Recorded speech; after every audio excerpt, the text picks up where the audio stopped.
अल्हम्दुलिल्लाहि रब्बिल आलमीन वस्सलातु वस्सलामु अला सय्यिदिल मुरसलीन व अला आलिहि व सहाबिहि अजमाइन अम्मा बाद बिस्मिल्लाहिर रहमानिर रहीम क़द अफ़लहल मुमिनून अल्लज़ीना हुम फ़ी सलातिहिम ख़ाशिऊन सदक़ल्लाहुल अज़ीम।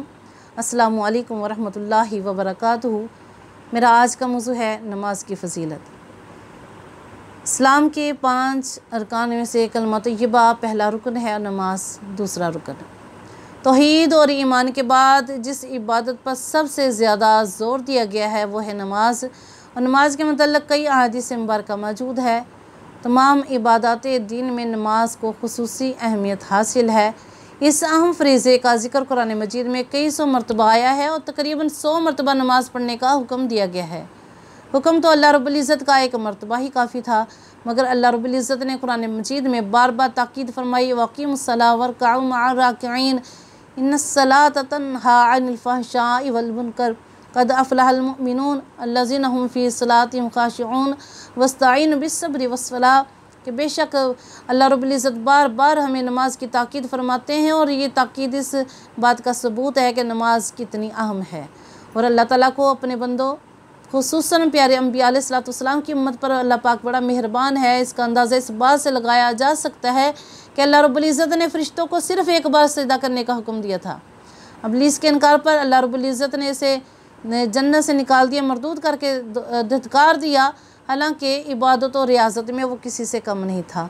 तो मालूम हुआ कि अल्लाह के कुर्ब का ज़रिया, अल्लाह की रज़ा का ज़रिया नमाज है, नजात का ज़रिया नमाज है, कामयाबी का ज़रिया नमाज है। और कितनी अहम नमाज है कि कोई भी इबादत जो है नमाज के अजर सवाब में मुकाबला नहीं कर सकती। अल्लाह रब्बुल इज़्ज़त ने दीन के तमाम अहकामात बज़रिया वही, इल्हाम, कशफ़ हज़रत जिब्रील अमीन के ज़रिए नबी करीम अलैहिस्सलाम तक पहुँचा दिए। लेकिन नमाज का तोहफ़ा अल्लाह रब्बुल इज़्ज़त ने शाह फरमाया कि हबीब, तमाम दीन मैंने ज़मीन पर पहुँचा दिया, लेकिन नमाज का तोहफ़ा अर्श पर दिया जाएगा। और नमाज प्यारे आका अलैहिस्सलाम फरमाते हैं कि सलातु मिराजुल मोमिनीन, के नमाज मोमिनीन की मिराज है। नमाज को मिराजुल मोमिनीन इसलिए कहा जाता है कि तमाम इबादतें ज़मीन पर फ़र्ज़ हुई हैं, लेकिन नमाज का मिराज की रात अर्श आला पर फ़र्ज़ हुई। नमाज तोहफ़ा आसमानी है। नमाज अल्लाह ताला के कुर्ब का ज़रिया है, अल्लाह ताला की हुज़ूरी का दूसरा नाम है। नबी करीम अलैहिस्सलाम ने शाह फरमाया कि जब नमाज़ पढ़ा करो तो ये ख्याल किया करो कि मैं खुदा को देख रही हूँ। अगर ये ना हो तो ये ख्याल किया करो कि खुदा मुझे देख रहा है। प्यारे आका अलैहिस्सलाम के फरमान के मुताबिक जब उम्मती दिन में 5 नमाज़ें अदा करता है तो गोया वो 5 बार मेराज रूहानी की सादत बरकतें हासिल करता है। सुभान अल्लाह। नमाज बुनियादी तौर पर जिस्मानी इबादत है। और नमाज के बारे में सही मुस्लिम शरीफ की हदीस पाक है कि हज़रत जाबिर बिन अब्दुल्लाह फरमाते हैं कि नबी करीम अलैहिस्सलाम को यह इरशाद फरमाते हुए सुना है कि इंसान और कुफ्र शिरक के दरमियान फ़र्क नमाज तर्क करना है। इस्लाम और कुफ्र में तमीज़ करने वाली नमाज है, और इस्लाम और कुफ्र को वाज़िया करने वाली चीज़ नमाज है। नमाज जन्नत का ज़रिया है, नमाज दोज़ख से बचने का ज़रिया है, नमाज दोज़ख की आग से ढाल है। और हदीस पाक भी है कि नबी करीम अलैहिस्सलाम ने शाह फरमाया कि सलातु इमादुद्दीन, के नमाज दीन का स्तून है। गोया नमाज ना पढ़ने वाला दीन का स्तून गिराता है। इसलिए नबी करीम अलैहिस्सलाम ने नमाज के बारे में सख्त ताकीद फरमाई है। यहाँ तक फरमाया है कि अपने बच्चों को नमाज की आदत डालो। जब बच्चा 7 साल का हो जाए तो उसे नमाज़ पढ़ने का हुक्म दो। जब वो 10 बरस का हो जाए तो सुस्ती करे तो उसे मार कर नमाज़ पढ़ाओ, क्योंकि बच्चे जो होते हैं नरम शाख की मानद होते हैं, और जो बचपन में जो आदतें होती हैं वो बड़े होकर पुख्ता हो जाती हैं। जब बचपन में नेक आदत नमाज की डालेंगे तो इंशाल्लाह वो बड़े होकर भी नमाजी बनेंगे। और हज़रत इब्राहीम अलैहिस्सलाम ने जिस तरह दुआ मांगी, रब्बि जअलनी मुक़ीमस्सलाति व मिन ज़ुर्रिय्यती रब्बना व तक़ब्बल दुआ, तो इसी तरह अपने बच्चों के लिए दुआ मांगा करे। जब उनके लिए मुस्तकबिल के लिए दुआ मांगते हैं, उनकी तालीम के लिए, उनकी सेहत के लिए दुआ मांगे, तो ये साथ ये दुआ मांगे। अगर औलाद नहीं तो दुआ मांगते हैं तो साथ ये दुआ मांगा करे कि अल्लाह हमारी औलाद अगर हो तो 5 वक़्त का नमाज ही पाबंद बना, क्योंकि अल्लाह रब्बुल इज़्ज़त शाह फरमाते हैं कि बेशक नमाज बुराई बेहयाई से रोकती है। जब इंसान नमाज़ पढ़ता है तो नमाज की बरकत से इंसान बुरे कामों से बचा रहता है। हदीस पाक में है, नबी करीम अलैहिस्सलाम ने शाह फरमाया कि जिसने फ़जर नमाज पढ़ ली वो अल्लाह के ज़िम्मे हो गया।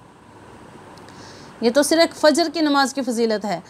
नबी करीम अलैहिस्सलाम ने शाह फरमाया कुर्रतु ऐनी फिस्सलाह के नमाज मेरी आँखों की ठंडक है। जिस चीज़ को नमाज को अल्लाह के प्यारे हबीब अपनी आँखों की ठंडक बताएं वो नमाज कितनी फजीलत वाली होगी। जो नमाजी नमाज अदा करता है तो गोया वो नबी पाक अलैहिस्सलाम की आँखों की ठंडक, आँखों को ठंडा करता है और नबी करीम अलैहिस्सलाम को अपनी उम्मती के अमल से राहत और ठंडक हासिल होती है। नबी करीम ने फरमाया कि मेरे सहाबा, अगर किसी के घर के सामने से कोई नहर गुज़रती हो और वो इसमें रोज़ाना 5 बार गुस्ल करे तो क्या उसके बदन पर मैल बाकी रहेगा? तो सहाबा कराम ने अर्ज़ की कि या रसूलल्लाह या हबीबल्लाह, जो शख्स 5 बार नहाएगा उसके जिस्म पर भला मैल कैसे रहेगा?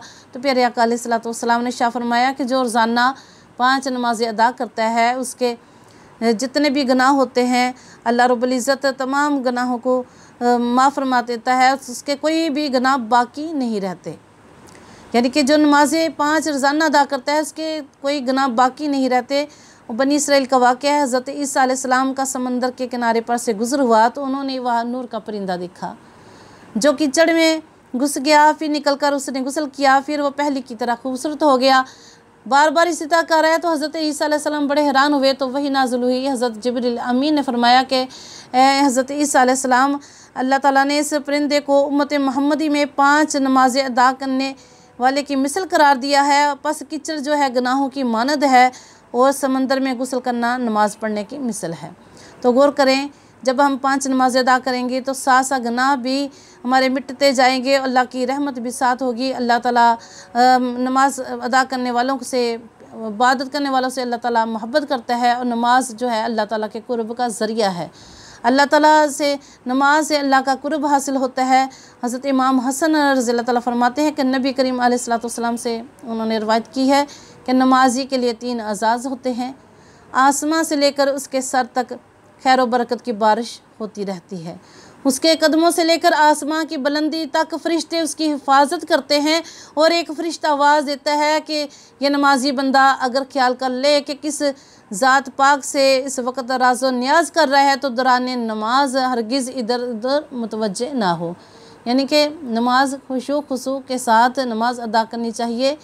और नबी करीम अलैहिस्सलाम ने शाह फरमाया कि जो ईमान और यकीन के साथ 5 नमाज़ें अदा करने वाला, ईमान और यकीन के साथ 5 नमाज़ें अदा करने वाला मौत की सख्ती से बच जाएगा, कब्र की तंगी और अज़ाब से महफूज रहेगा, पुलसरात से गुजरने में आसानी होगी, नाम माल उसके दाएं हाथ में दिया जाएगा और जन्नत में बग़ैर हिसाब के दाखिल होगा। और अल्लाह ताला हम सब को इसी तरह 5 वक्त की नमाज़ पढ़ने वाला बनाए, क्योंकि नमाज किसी हालत में माफ़ नहीं। हज़रत इमाम हुसैन ने करबल के मैदान में कभी नमाज नहीं छोड़ी। करबल के मैदान में यानी कि तलवारों के साए में भी नमाज अदा की। प्यारे आका अलैहिस्सलाम सख़त अलील है आखिरी दिनों में, जब उस वक़्त भी आपने नमाज नहीं छोड़ी। और जब प्यारे आका अलैहिस्सलाम के पास कोई खुशी की खबर आती तो आप उस सजदा शुक्र अदा करते। तो गोया किसी भी हालत में नमाज माफ़ नहीं, सलातुल खौफ की हालत में भी नमाज माफ़ नहीं कि दुश्मन सामने है तब भी हुक्म है कि नमाज़ पढ़ो। और अल्लाह रब्बुल इज़्ज़त ने हुक्म दिया है कि अगर हमारी शरीयत ने हमें ये हुक्म दिया कि अगर खड़े होकर नमाज नहीं पढ़ सकते तो बैठकर नमाज़ पढ़ो, अगर बैठकर नमाज नहीं पढ़ सकते तो लेटकर नमाज़ पढ़ो, अगर लेटकर भी नमाज पढ़ने की ताकत नहीं है तो इशारों के साथ नमाज़ पढ़ें। कि अल्लाह रब्बुल इज़्ज़त ने हमें कितनी आसानियाँ पैदा फरमाई है कि किसी भी हालत में नमाज माफ़ नहीं है। और नबी करीम अलैहिस्सलाम ने शाह फरमाया कि जो जानबूझकर कसदन नमाज तर्क करे अल्लाह ताला उसको 3 बलाओं में मुब्तला फरमाएगा। उसके चेहरे का नूर उठ जाता है, मरने के वक़्त उसकी ज़बान लड़खड़ा जाती है और ज़बान पर कलमा शहादत आए बग़ैर ख़ात्मा होगा। इस्तग़फ़ार। अल्लाह ताला हम सब को 5 वक़्त का नमाजी पाबंद बनाए, क्योंकि नमाज होती है अल्लाह ताला फरमाते हैं कि कामयाबी का ज़रिया है, अल्लाह के कुर्ब का ज़रिया है, दोज़ख से आज़ादी का ज़रिया है, दोज़ख से नजात का ज़रिया है। नमाज होती है जहन्नम की आग को ठंडा करती है और सबसे बढ़कर अल्लाह रब्बुल इज़्ज़त की रज़ा हासिल हो जाती है। अल्लाह रब्बुल इज़्ज़त हम सब को 5 वक़्त का नमाज़ी पाबंद बनाए, खुशू खुशू के साथ नमाज़ अदा करने वाला बनाए। इससे पहले कि हमें सजदे की तौफ़ीक ना मिले, अल्लाह रब्बुल इज़्ज़त हमें सजदा करने की तौफ़ीक अता फ़रमाए, बार बार नमाज़ अदा करने की यानी कि फ़र्ज़ के अलावा नवाफिल अदा करने की तौफ़ीक अता फ़रमाए। अल्लाह रब्बुल इज़्ज़त हम सब के बच्चों को भी नमाज़ी पाबंद बनाए। हम सबको मक्कातुल मुकर्रमा मदीनातुल मुनव्वरा में नमाज अदा करने वाला बनाए, आमीन सुमामीन। अल्लाह पाक हमें अमल की तौफीक अता फरमाए, सेहत तंदुरुस्ती के साथ नमाज़ों की अदायगी करने वाला बनाए। अगर आप लोग इस चैनल पर नए हैं तो सब्सक्राइब कीजिए, इस वीडियो को आगे शेयर कीजिएगा, लाइक कीजिएगा और मेरा चैनल सब्सक्राइब कीजिएगा। दुआ में याद रखिएगा। जज़ाकल्लाहु खैर।